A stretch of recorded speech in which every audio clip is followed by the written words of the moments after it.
Bueno, buenas noches. Vamos a comenzar nuestra clase de química 2. Entonces tenemos la química 2 es la química orgánica, ¿sí?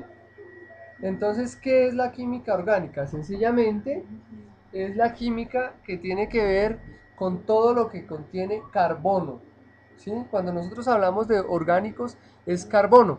Pero por ejemplo, el dióxido de carbono, aunque tiene carbono, no es orgánico, ¿sí? O el monóxido de carbono. Lo mismo, el agua. El agua tiene que ver con la vida. El agua no es un producto orgánico, ¿sí? Entonces, sí existen compuestos ¿cómo se llama? Con carbono, ¿sí? Pero no son orgánicos. Entonces vamos a mirar acá, a mirar esto nuevamente en el otro lado para continuar buscando para que mirar lo que es la química orgánica, ¿sí? La definición clásica de química orgánica, entonces la vamos a encontrar acá.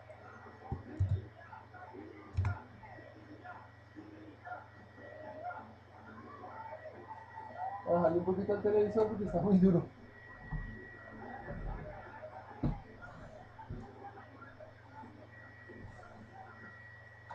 Bien, bueno, entonces tenemos acá. Vamos a mirar acá. Entonces, los compuestos de la química orgánica son cuatro, los mirábamos la otra vez cuando mirábamos química, ¿sí? Que es lo que descompone en el metabolismo. ¿Recuerdan? Entonces mirábamos que eran los hidrocarburos, los lípidos, ¿sí? Que era para los alimentos. Entonces allí empezamos a ver algo de la química orgánica en biología. Entonces tenemos lo que son, aquí tenemos lo que es la química orgánica, la definición clásica. Entonces acá la vamos a mirar. Entonces, la química orgánica es la rama de la química en la que se estudian los compuestos del carbono y sus reacciones. ¿Sí?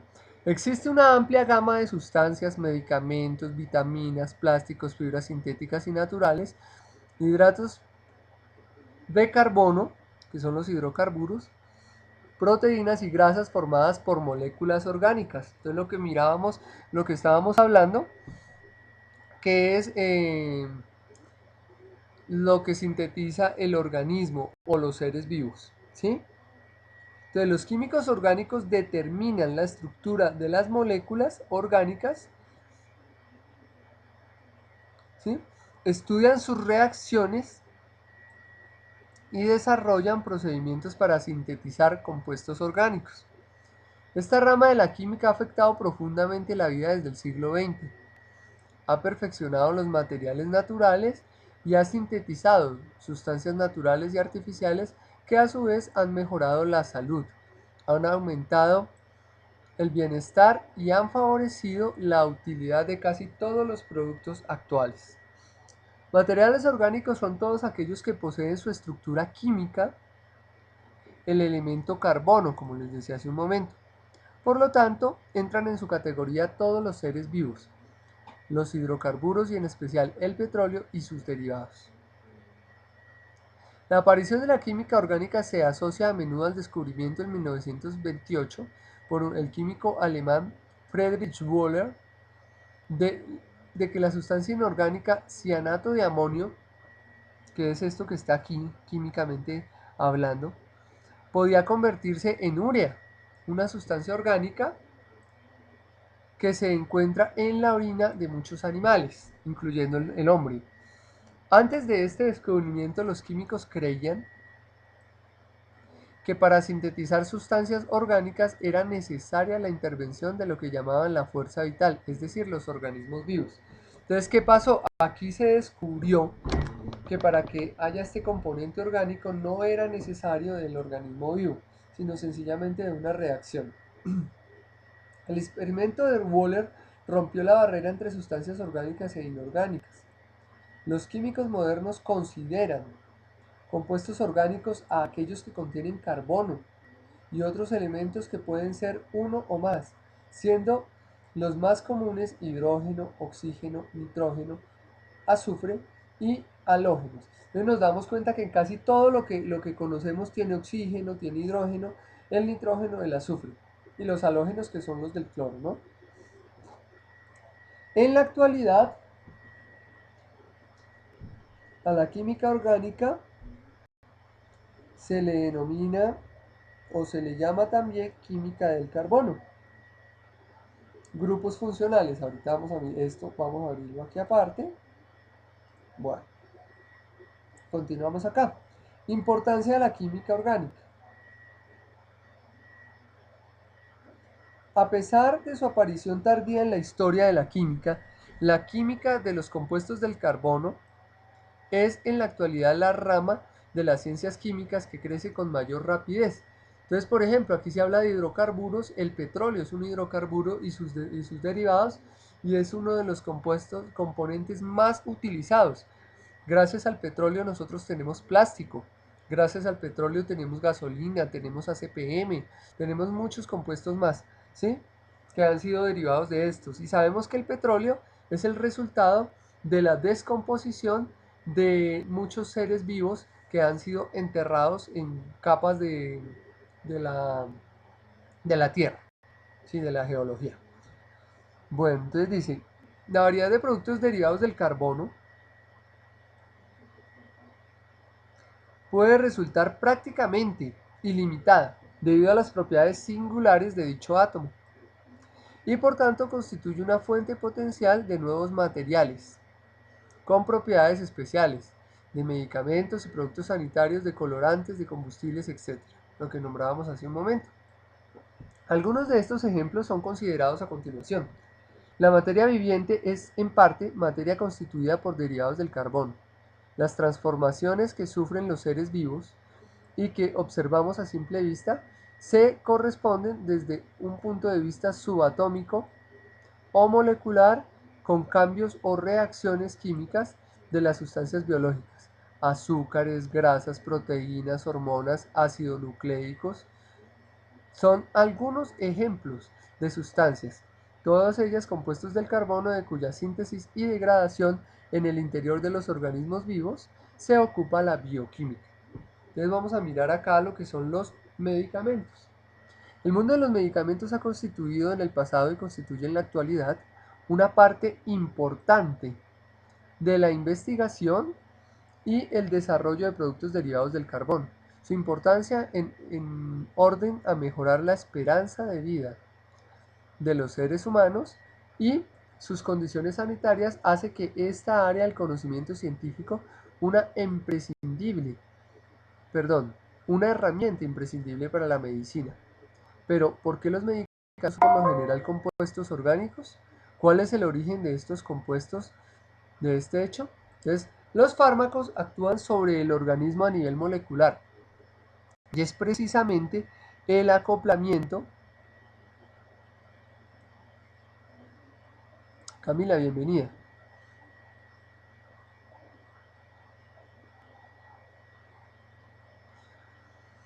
El acoplamiento del fármaco y el receptor biológico, es decir, el sitio de la célula o del microorganismo sobre el cual aquel actúa. El último responsable de su acción curativa, ¿sí? Pero para que ese acoplamiento sea posible, ambos agentes, fármaco y receptor, tienen que presentar una cierta complementariedad, tal y como sucede con la herradura y su correspondiente, perdón, con la cerradura y su correspondiente llave.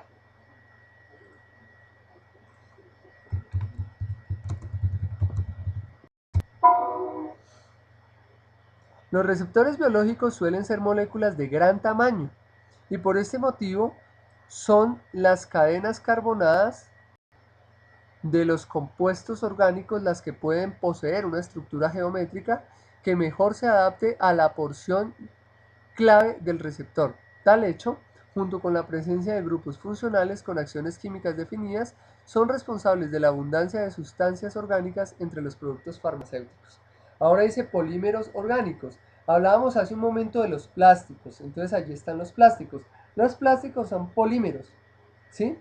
Se habla de polímero, también se habla de un monómero. Entonces, polímero es que es una formación como una especie de red, ¿sí? Y tiene características que nosotros ya conocemos, los plásticos, las botellas, se utiliza ahorita mucho, muchísimo el plástico, pero es un derivado del petróleo, ¿sí? Entonces, son compuestos formados por la unión de dos o más unidades moleculares, lo que yo les decía como una red, carbonadas idénticas que reciben el nombre de monómeros. La unión de dos monómeros da lugar a un diómero, de tres a un triómero, etc.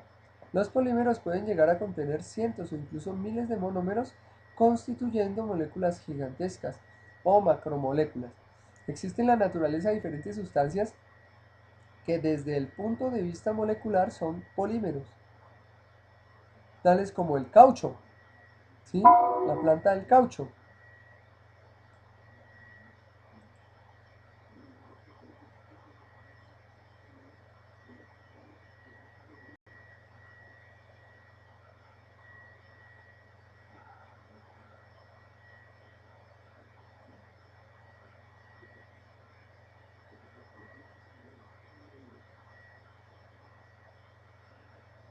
Bueno, aquí me están preguntando que cuánto es el puntaje mínimo para la certificación. En este momento no me acuerdo. Ahorita lo investigamos cuando terminemos la clase, ¿vale? Porque no recuerdo cuánto es el puntaje mínimo. Vamos a mirarlo acá de una vez. Para todos los que estén viendo esta clase, es dos puntos, slash, slash, icfes.gov.co.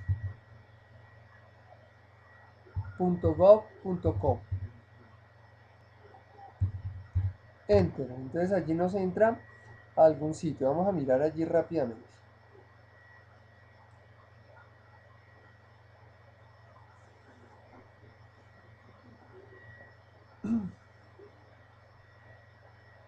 Bueno, se demoró. Vamos a ir mirando la clase mientras tanto.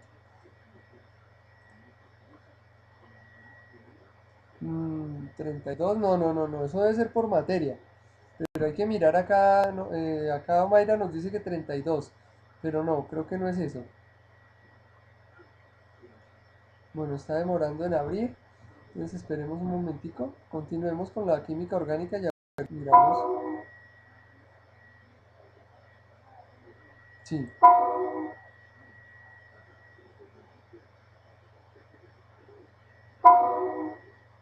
sí.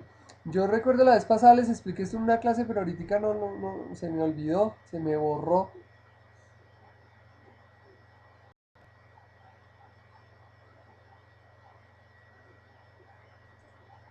Esto no quiere abrir.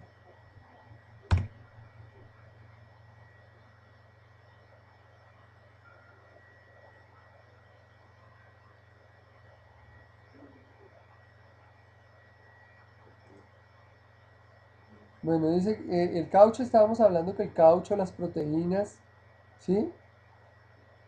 Son compuestos orgánicos, son polímeros orgánicos.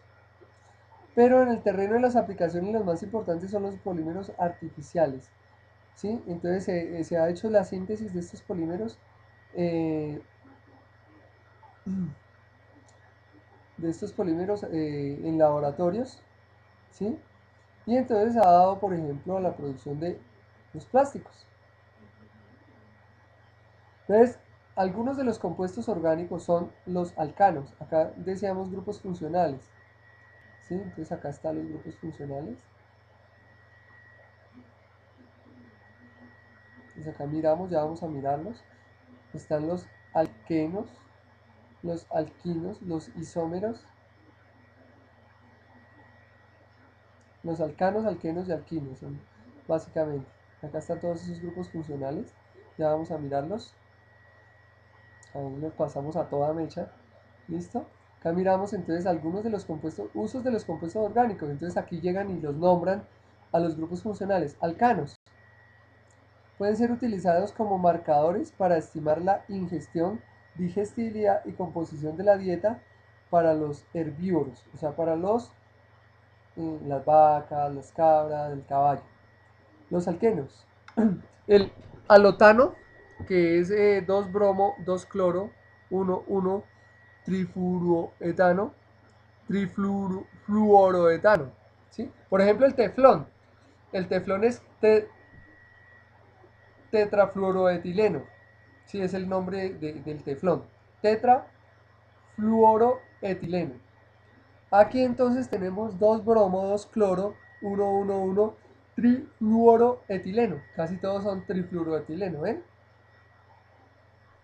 Es utilizado como analgésico volátil, halogenado en medicina. Alquinos. El gas acetileno es incoloro, entonces el acetileno es un orgánico. Por ejemplo, en la industria se utiliza para soldadura, para cortar material, porque eso produce alta temperatura, entonces se puede fundir el hierro, ¿sí? Entonces para eso se usa el acetileno. En este caso el acetileno es un alquino, es inodoro. El olor a veces se percibe cuando se lo prepara a partir de carburo, de calcio, ¿sí? Entonces en las ferreterías venden el carburo. Entonces ese carburo se utiliza para producir acetileno, ¿sí? Entonces se debe al desprendimiento de gases provenientes de impurezas del fósforo, presente en el carburo de calcio. Su uso más antiguo ha sido como gas para iluminación, en tal punto que ciudades enteras han sido alumbradas con acetileno. Nueva York, por ejemplo, se utilizaban picos especiales para producir una adecuada mezcla de acetileno y aire, obteniendo una llama blanca muy intensa. Los alcoholes son eh, otros grupos funcionales. Se utilizan experimentalmente, por ejemplo, la alconafta como combustible de vehículos, ¿sí? Y como combustibles alternativos. Por ejemplo, acá tenemos el biodiesel. Entonces eso es lo que llama uno el alcohol. Las cetonas y los aldehídos. Se caracterizan ambos por tener grupo carbonilo, por lo cual se les suele denominar como compuestos carbonílicos. Estos compuestos tienen una amplia aplicación tanto como reactivos y disolventes. Entonces uno habla de la acetilcetona, ¿sí? El formaldehído fue de los primeros termoestables que hubo, ¿sí? O sea, plásticos que no son considerados plásticos, sino, por ejemplo, el caucho, ¿sí? El caucho sintético es un formaldehído, es un termoestable, quiere decir que no se puede reciclar, ¿sí? El acrílico, entonces, bueno, están compuestos, estos compuestos tienen una amplia aplicación tanto como reactivos y disolventes, así como su empleo en la fabricación de telas, perfumes, plásticos y medicinas. En la naturaleza se encuentran ampliamente distribuidos como proteínas, carbohidratos y ácidos nucleicos, tanto en el reino animal como en el vegetal. Entonces otra cosa que acetilcetona, ácido acetil salicílico, ¿sí? Y acetilcetona viene por ese lado. El ácido acetil salicílico es la aspirina. ¿Listo? Entonces acá tenemos los ácidos. Entonces el ácido sulfúrico se utiliza en la producción de fertilizantes. ¿Sí? Acá es tomado como un... No sé por qué habla acá la química orgánica, el ácido sulfúrico, no tiene carbono. Entonces se utiliza en la producción de fertilizantes para la producción de ésteres. Entonces ahí está la importancia, ésteres. El éster sí son compuestos orgánicos. Ácido fosfórico, ácido acético. El ácido acético es el vinagre, ¿sí? Ácido cítrico y otros diversos productos. El ácido cítrico es el de las naranjas, el del limón, el de los cítricos. La mandarina, por eso se llaman cítricos, por el ácido. Y otros diversos productos químicos en la industria de los explosivos. La industria farmacéutica como agente químico, en el análisis, refinación del petróleo, sistemas de tratamientos de agua como purificador, y en la industria de plásticos y fibra, limpieza de materiales, etc. El uso de los ácidos. Las aminas se utilizan como base de fabricación de plaguicidas agrícolas. Por eso también se habla de los aminoácidos, ¿sí? Que lo vimos también en biología cuando miramos la nutrición. Entonces las amidas se usan principalmente como agentes espumantes y espesantes en la industria cosmética. ¿Sí? Los ésteres, la familia de los ésteres es muy variada y encuentra un amplio uso en la cosmética. Los más importantes son los ésteres de ácidos carboxílicos de cadena saturada, formados por reacción de óxido de etileno, sorbitol, glicerina, etc. La glicerina, es muy utilizada para los jabones, para suavizar el jabón. Éter, los éteres. El más importante de los éteres sintéticos es el dietiléter, el disolvente empleado comúnmente en la extracción y preparación de reactivos de Grignard. ¿Sí? Bueno, entonces ahora si miramos los grupos funcionales, entonces para comprender lo que son o significan los grupos funcionales, es necesario adentrarnos o repasar el mundo de la química orgánica, donde el carbono es la figura principal. Entonces nosotros vamos a mirar esta química orgánica, los grupos funcionales. Entonces dice así: el carbono está ubicado en la segunda hilera de la tabla periódica y tiene 4 electrones de enlace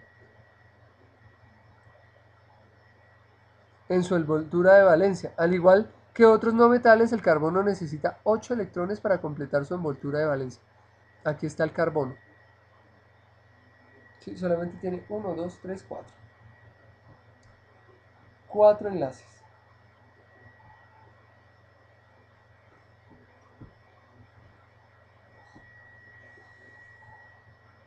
Bueno, entonces dice así: por consiguiente, el carbono puede formar hasta 4 enlaces con otros átomos. Cada enlace representa uno de los electrones del carbono y uno de los electrones del átomo que se enlaza. Entonces aquí, por ejemplo, tenemos el carbono y está enlazado con 4 hidrógenos. Entonces este se llama CH4, el metano. ¿Sí? Un átomo de carbono enlazado a 4 átomos de hidrógeno. Entonces ahí tenemos metano. ¿Listo? Cada valencia de electrón participa en el enlace. Por consiguiente, el enlace del átomo de carbono se distribuirá de modo uniforme sobre la superficie del átomo. Estos enlaces forman un tetraedrón. Entonces acordémonos que tetraedrón, entonces viene con, vamos a contar acá, vamos a mirar acá el gráfico, este gráfico. Entonces acá está el tetraedrón, se forma esa figura, miren, 1, 2, 3, 4, 5, 6, ¿sí? 7, 8, 9. ¿Sí? Entonces el tetraedrón, entonces dice que es una pirámide con una punta en la parte superior, así, miren. Este es un tetraedrón. Si tiene un triángulo, dos triángulos, tres triángulos y cuatro triángulos. Entonces tiene 4 lados y todos los triángulos son iguales. Entonces por eso lo llaman tetraedrón. La diversidad de los productos químicos orgánicos se debe a la infinidad de opciones que brinda el carbono para enlazarse con otros átomos. Los químicos orgánicos más simples, llamados hidrocarburos, contienen solo carbono y átomos de hidrógeno. Por eso se llama hidro y carburo. Carburo es de carbono. ¿Sí? Entonces el hidrocarburo más simple es el metano, que está aquí dibujado. Entonces contiene un solo átomo de carbono enlazado con 4 hidrógenos. Acá está. El metano. Bueno, entonces ahora continuamos acá. El etano, pero el carbono también puede enlazarse con otros átomos de carbono. ¿Sí? Adicionalmente al hidrógeno, tal como se ilustra en esta figura. Mire, están los dos carbonos entrelazados entre sí y están los hidrógenos aquí aparte. Entonces, obtenemos 6 hidrógenos alrededor y 2 carbonos. Este es el etano. ¿Sí? Entonces el carbono también puede formar cadenas en rama, como el hexano y el isohexano. Entonces acá está el hexano, mire, 1, 2, 3, 4, 5, 6. 6 carbonos enlazado con el resto son hidrógenos. Entonces ahí tenemos 1, 2, 3, 4, 5, 6, 7, 8, 9, 10, 11, 12, 13, 14. 14 hidrógenos. El isohexano, 1, 2, 3, 4, 5, 6, 7, 8, 9, 10, 11, 12, 13, 14. Entonces puede formar anillos como el ciclohexano, véalo, que sería uno de estos con otro. ¿Ven? Ahí tenemos el ciclohexano. Pareciera que no hay límites hacia el número de la estructura diferentes de carbono que el carbono puede formar.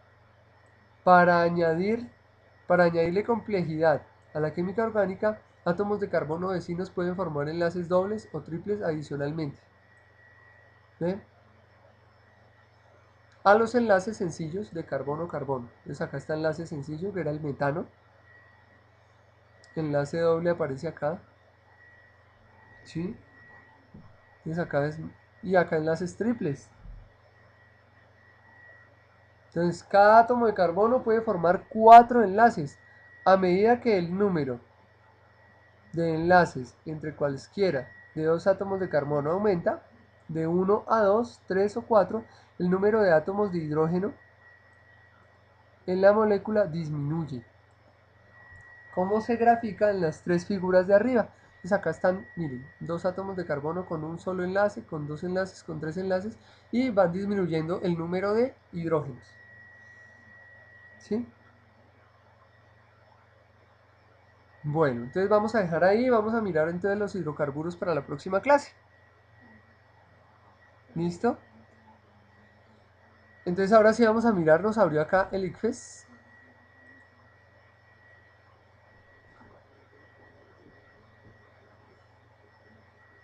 Vamos a ver si nos abre la página.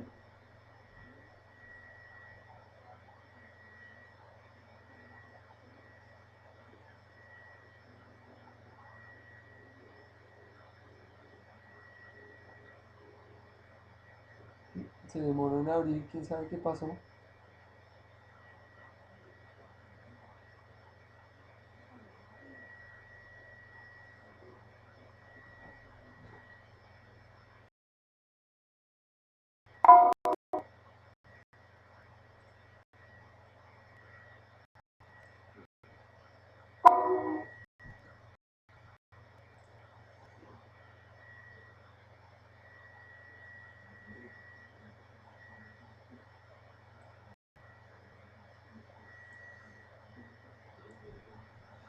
No abrió el del ICFES, tan raro. Vamos a volverlo a abrir.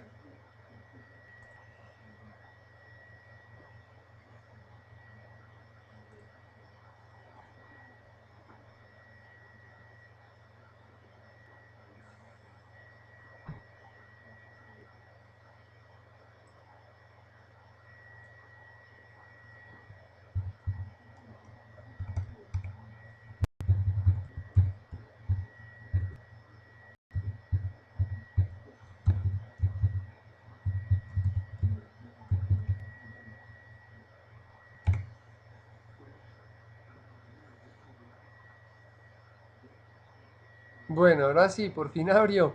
Entonces miren, es así, http://www.icfes.gov.co. ¿Sí?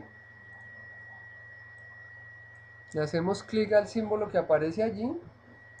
Entonces aquí nos abre. Entonces acá dice validación. Entonces dice acá, vamos a mirar acá resultados.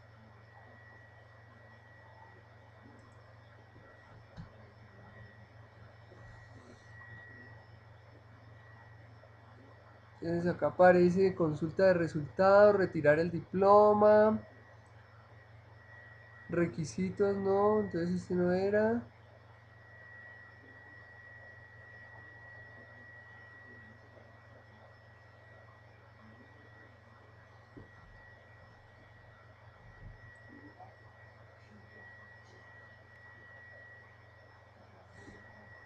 Miren, esto es importante. Las personas que presentaron y aprobaron el examen de validación después del 2005 pueden descargar su diploma y acta de aprobación a través de www.ifex interactivo. ¿Sí? Bueno, Camila me pregunta los temas. Los temas los puedes conseguir aquí, mira. Dice acá ejemplos de preguntas, documentos. ¿Sí? En documentos. Acá en el del ICFES. Y marco teórico, mira, acá está marco teórico ciencias naturales, marco teórica ciencias sociales. Aquí están los temas que se estudian en cada una de las materias. ¿Sí? Entonces, este es el enlace, mira, www.icfes.gov.co.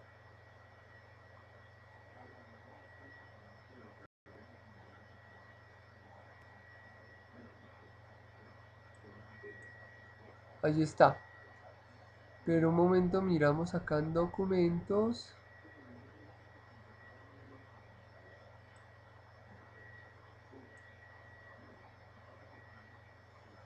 Yo tenía acá el puntaje, un momento lo miro aquí en mi cuaderno porque no lo encontré ahí.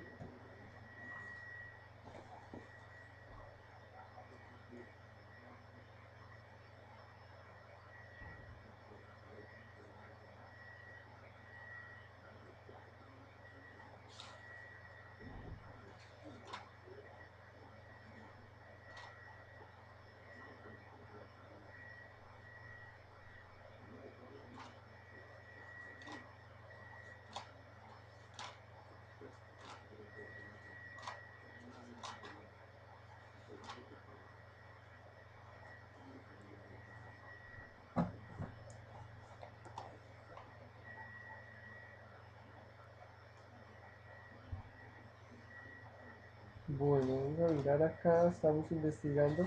Para todos los que están llegando en este momento, bienvenidos, los saludo. Estamos mirando el puntaje mínimo que hay que tener para aprobar el examen de validación del ICFES.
Yo lo tenía el otro día porque hay un documento que es la resolución. Y ahí en la resolución sí dice puntaje mínimo.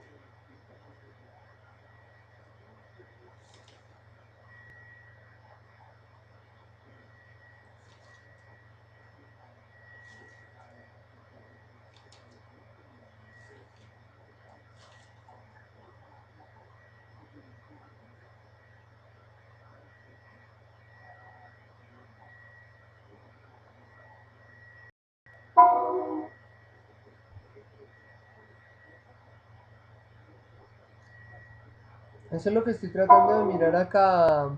Camila me pregunta que si el IFE se califica, ¿desde cuál a cuál? Sí, el IFE se califica.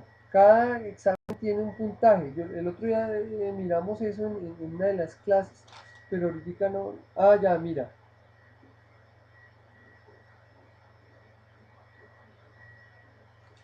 No, acá no está. Pero sí me aparece acá.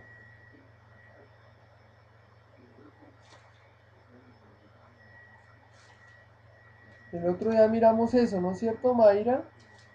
El otro día miramos cómo sería todo esto. No, no es tanto. Espérate a ver si lo encontramos acá. Acá aparece marco teórico. Dice acá,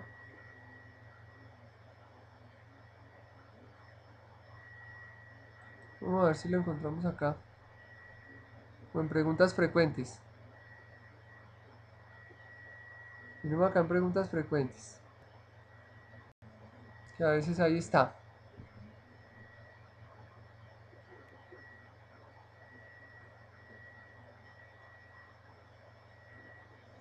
Dice acá que puedo gestionar requerimientos ante el ICFES. Dice acá.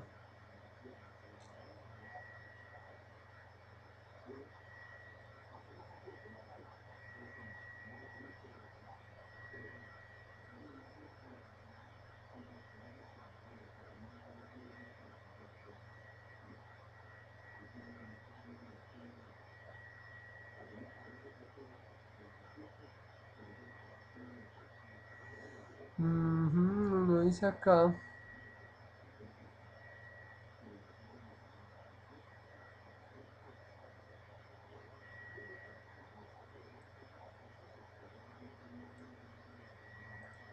¿Cómo hacemos acá? Buscar. Buscar. Vamos a poner acá en buscar. Entonces, puntaje.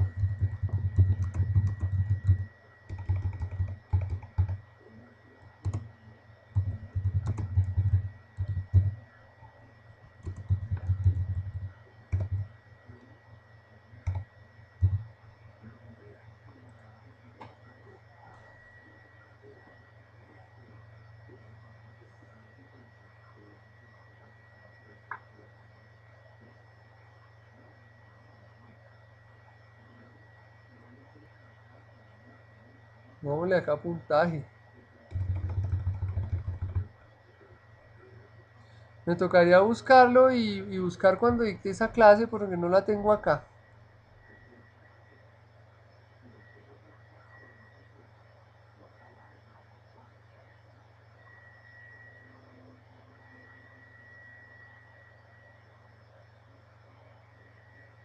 Porque va por materia.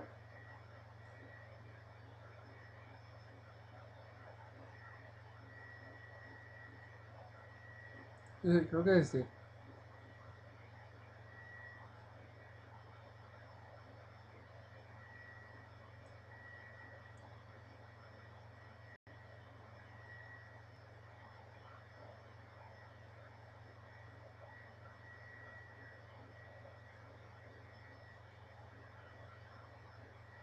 A ver si lo encuentro acá en mis documentos. O si no, me los quedo viendo. Ahorita no lo recuerdo. Ya se me olvidó.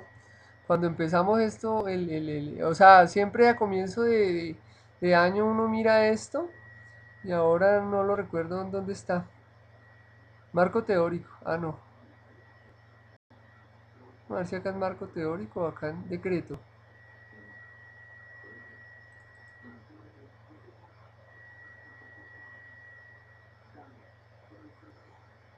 A ver si en el decreto.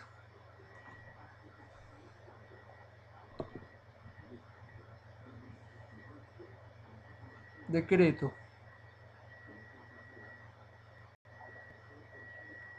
Calificación. Acá está. Ah, no.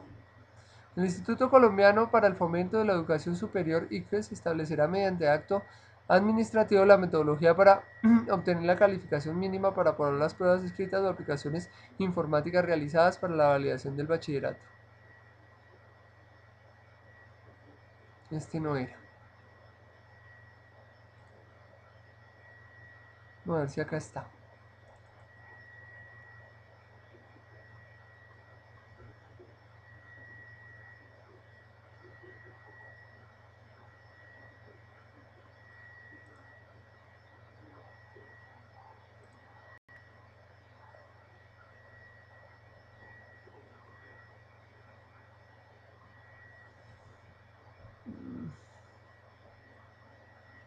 Bueno, acá está. Ahora sí, miren. Son 30 puntos. Vea, metodología. Acá está. La calificación de las pruebas. Esto está en la resolución 104 del 26 de febrero de 2009. La calificación de las pruebas de validación se hará usando las mismas herramientas que para la calificación del examen de estado para ingreso a la educación superior. Si bien los resultados por prueba se reportan a escala de 0 a 50, ¿sí? O sea, por materia, va de 0 a 50. Para la calificación de cada prueba se fijarán los parámetros de dificultad de las preguntas de tal forma que el promedio de puntajes de los evaluados inscritos al examen de estado para ingreso a la educación superior por instituciones de educación media sea 30. Los puntajes obtenidos de esta manera inferiores a 0 o superior a 50 se ajustarán a los límites. ¿Sí? Entonces, quiere decir que, dice acá, cálculo del puntaje total y criterio de aprobación. Para obtener un puntaje total en el examen con base en el cual definir si ha sido aprobado, se realizará un promedio ponderado de los puntajes por prueba usando las siguientes ponderaciones. Para matemáticas 3, para lenguaje 3, para sociales 2, para filosofía, biología, química e inglés 1. ¿Sí? Para aprobar el examen, el puntaje total debe ser superior a 30 puntos. ¿Listo? El ponderado. Entonces, ahí está la respuesta a la pregunta que me estaban haciendo, que con cuánto puntaje van a aprobar. Entonces, al puntaje tiene que ser 30, el puntaje ponderado. ¿Listo? Quiere decir que cada materia debe tener mínimo 30 puntos para que aprueben. ¿Listo? Ahí está. Esa era la respuesta. Bueno, entonces, siendo así, nos vemos en la próxima clase y continuamos con el tema de los hidrocarburos. Hasta luego.